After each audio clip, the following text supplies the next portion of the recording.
Hi guys, my name is Nadine. Welcome to my channel. So, Michael K. Vaughan kind of told me off for not making videos. He did it very nicely, very funnily, but yeah, I was definitely told off. I showed it to my son. He laughed. Yeah, so I thought I had better check in, show people that I am still very much alive, and perhaps also show you some of the books that I've been picking up lately, and explain why I disappeared a bit, maybe. So why have I been gone? Why have I been gone? Here's the thing. I was working on this paleontological dig, just brushing away at the sand. I could feel that there was an imminent discovery, such an important discovery about to happen. And then my funding got pulled. I was like, oh my God, what am I going to do? This dude turns up. He's like, I've got a proposition for you. No, put your clothes back on. Not that sort of proposition.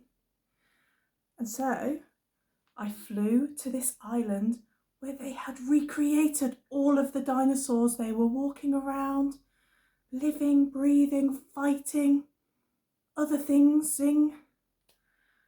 And it was wonderful and awe-inspiring and just amazing. And so I spent some time there, and then it all went horribly wrong. And velociraptors, clever girls, and all that kind of stuff.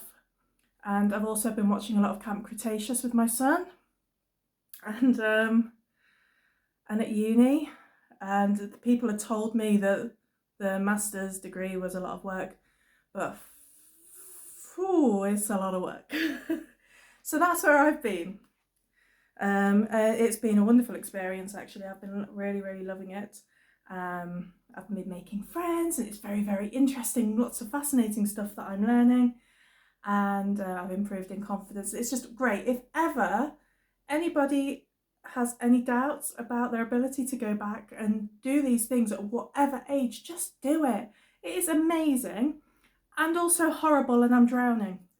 I'm weirdly considering doing a PhD next. I don't know. But anyway, that's all that aside. Nobody really cares about that.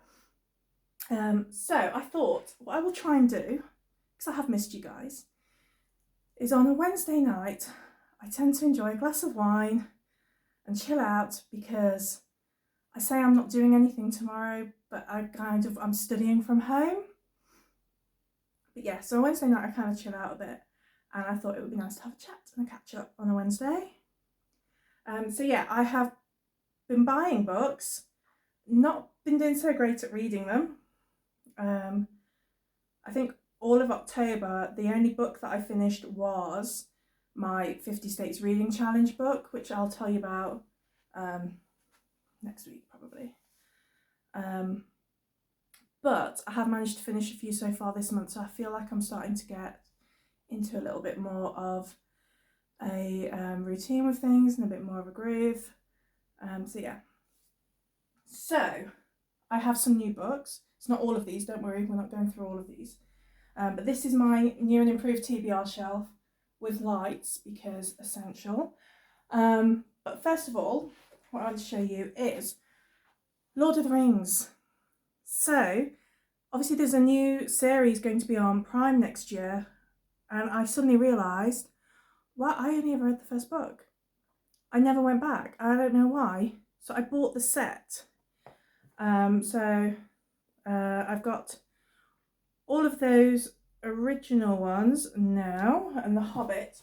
The first one is on my TBR shelf because I want to reread it. So yeah, Lord of the Rings. It's about a lot of little guys and a ring.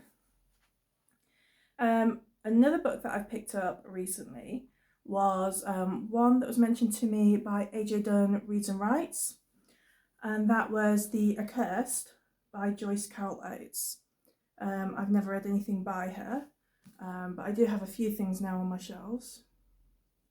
And this is a vampire story. Set in New Jersey, 1905. Annabelle Slade's wedding preoccupies all of Princeton society. amongst them University President Woodrow Wilson and Upton Sinclair, controversial author of The Jungle. But after a savage lynching is hushed up, I'm sorry, the light's really bad in here, so if I'm like that, that's why. A malevolent spirit takes hold of the community. Monstrous visions are encountered, women are seduced and damned, a bloodlust rages in the guilty and innocent alike, and slowly it becomes apparent that a diabolical curse has them all in its grip. So that sounds really, really good.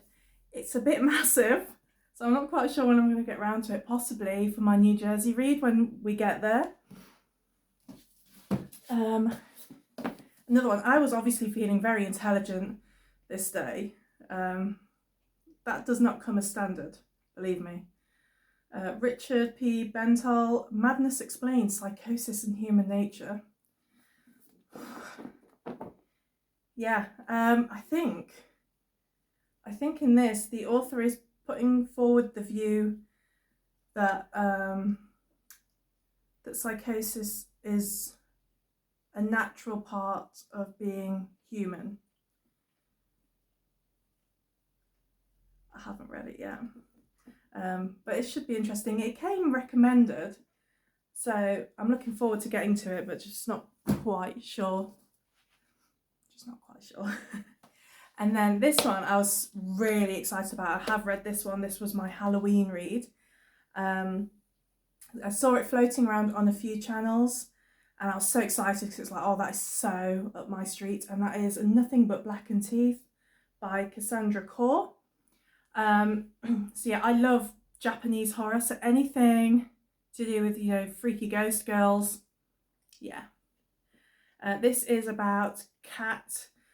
She and her friends rent this like Japanese palace for the wedding of for two of her friends, although she's not quite friends with one, but yeah, for a wedding.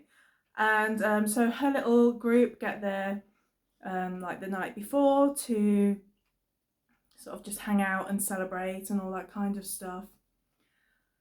And things go horribly wrong for them. I was really, really excited for this. It's a teeny tiny book, so I don't want to tell you too much because it's worth a read. It wasn't as amazing as I was hoping it was going to be. It was just something about the writing style which kind of grated on me at the start. It was a bit too flowery, and I don't know, it's just too much. But once I was acclimatized to it, it was an enjoyable read. Lots of bad things going on, and then it was just kind of, oh yeah, and then this happened in the end. So yeah, I gave it a 3. It was enjoyable. I can see it being made into a Netflix movie at some point. It's that sort of thing. But yeah, that was good. So what else have we got? This one is new. Apple Cider Slaying, a Cider Shop Mystery by Julie and Lindsay. As a lot of you know, I do like a cosy mystery sometimes.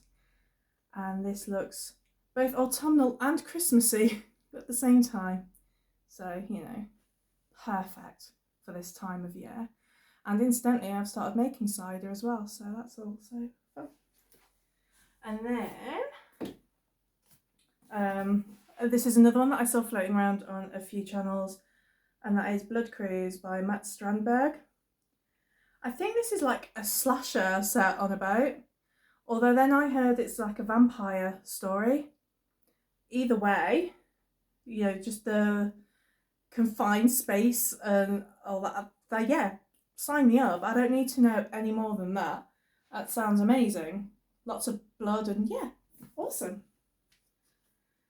And then I got this for free from my little village book swap place, and it's the Sanatorium by Sarah Pierce. I've been intrigued to read this one. It's had kind of mixed reviews from what I've seen. It's another one where it's like a wedding party, and it's in a hotel, like a what's the word? A far away. It's getting late. Sort of not reclusive, but oh, you know what I mean. A hotel away from people. that used to be a sanatorium, and the bride-to-be, I think it might be, goes missing, and nobody knows what's happening. I've heard some people have said that they've absolutely loved it and it's really atmospheric, and some other people have said it's trash. So I'm intrigued. I'm intrigued enough, and it looks like I've tried to think about the season when I've been putting this together, and it looks good for this season. What else? I don't know why I keep buying books, because I clearly haven't got the time at the moment to read them. Is that it? I should have planned this, shouldn't I? But I didn't.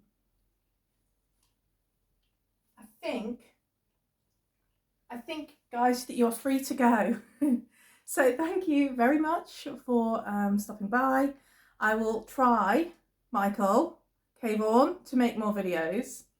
But yeah, as you see, I am here, and you know, I haven't broken my legs or arms or been in prison or anything like that. It's just the dinosaur thing. What can you do? But yeah, until next time, guys, thank you very much for joining me. Goodbye.